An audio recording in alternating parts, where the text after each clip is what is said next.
ভোরের আলো যখন ধীরে ধীরে জেগে ওঠে, তখন বাংলাদেশের হাজারো স্বপ্নবাজ তরুণের যাত্রা শুরু হয়। তেমনি আজ আমরা শুনব 23 বছর বয়সী এক স্বপ্নবাজ তরুণের গল্প। আসসালামু আলাইকুম। আমি মোহাম্মদ আবু নোমান। এসেছি বগুড়া জেলা থেকে। ছোটবেলা থেকে আমার ভিডিও এডিটিং এর প্রতি বেশ শখ ছিল। কিন্তু কোথা থেকে কিভাবে করব সেটা বুঝে উঠতে পারছিলাম না। কলেজের শেষে সে বুঝল শুধু একাডেমিক ডিগ্রি নয়, এমন কিছু শিখতে হবে যা তাকে নতুন করে তৈরি করবে। কিন্তু কোথায়, কিভাবে শিখবে তা সে জানতো না। এর মধ্যে আমি আসনা ফাউন্ডেশনের দি আর্ট অফ ক্রিয়েশন কোর্স দেখতে পাই।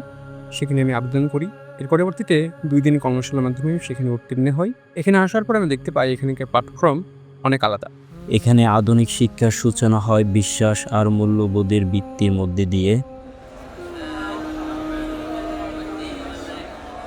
দিনের শুরু হয় কোরআন ক্লাস দিয়ে, সেখানে সে নতুন করে কোরআন শেখার সুযোগ পায়।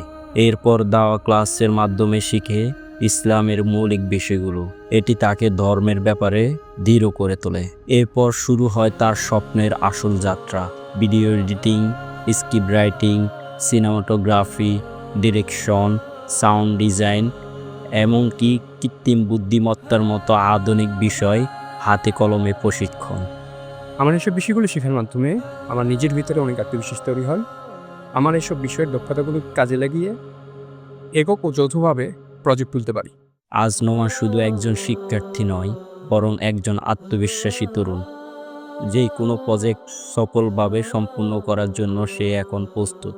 তার এই অর্জিত দক্ষতা শুধু ব্যক্তিগত সাফল্যের জন্য নয়, বরং উম্মাহ ও সুন্নাহর স্বার্থে ভালো কিছু করার জন্য নিবেদিত। নোমানের মতো হাজারো বাংলাদেশের তরুণের এই যাত্রা আমাদের জন্য সামনের একটি আশার আলো। Sunnah, As-Sunnah Foundation.